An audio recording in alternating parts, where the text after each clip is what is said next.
मराठी नव्या वर्षाच्या स्वागतासाठी नाशिकमध्ये स्वागत समितीच्या वतीनं शोभायात्रा काढण्यात येते। नाशिकच्या काळाराम मंदिरापासून ही शोभायात्रा आता सुरू झालेली आहे।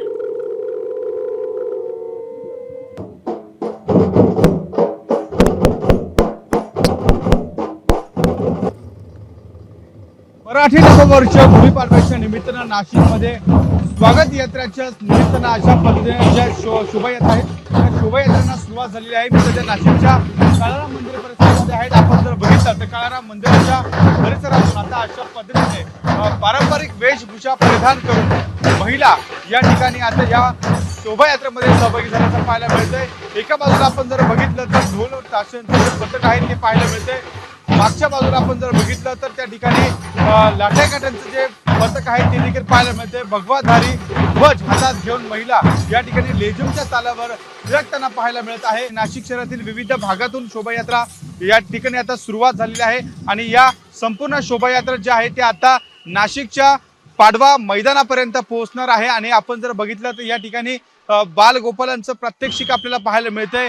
एकूणच नाशिकमध्ये या शोभायात्रेच्या माध्यमातून मोठा उत्साह नाशिककरांचा पाहायला मिळत आहे। आपण जर बघितलं तर या शोभायात्रेमध्ये बालगोपाल असेल, वेगवेगळ्या वेशभूषा त्यांनी परिधान केलेल्या आहेत आणि एकूणच या संपूर्ण शोभायात्रेमध्ये हे प्रात्यक्षिक आता आकर्षणाचं केंद्रबिंदू ठरताना पाहायला मिळतंय। त्यासोबत लाठ्याकाठ्यांचं पथक आपल्याला पाहायला मिळत आहे। बालगोपालांचं या ठिकाणी मोठा उत्साह आपल्याला पाहायला मिळतोय।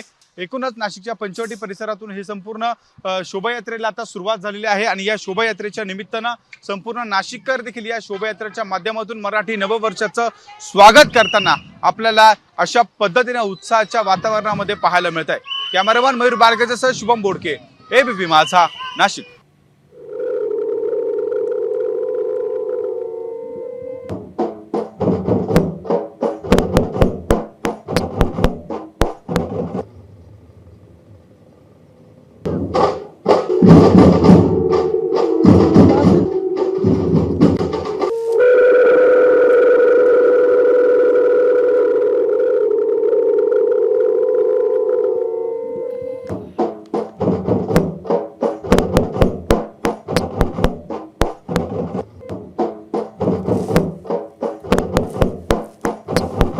तर नाशिकमधली ही शोभायात्रा आपण बघतोय। शंखनादाने या शोभायात्रेला सुरुवात झाली आणि भगव्या पताका, भगवे ध्वज हाती घेऊन लेझिमच्या तालावरती आता ही शोभायात्रा पुढे पुढे निघालेली आहे। पारंपरिक पद्धतीने दरवर्षी इथे सुद्धा शोभायात्रेचं आयोजन केलं जातं आणि असंख्य महिलांचा लक्षणीय सहभाग आपण बघतोय।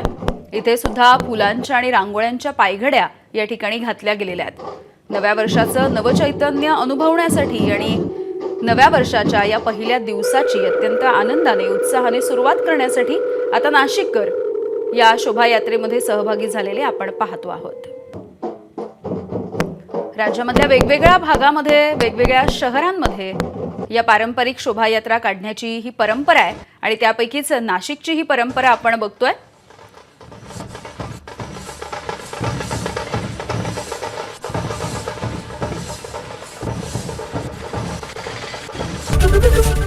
एबीपी माझा, उघडा डोळे बघा नीट।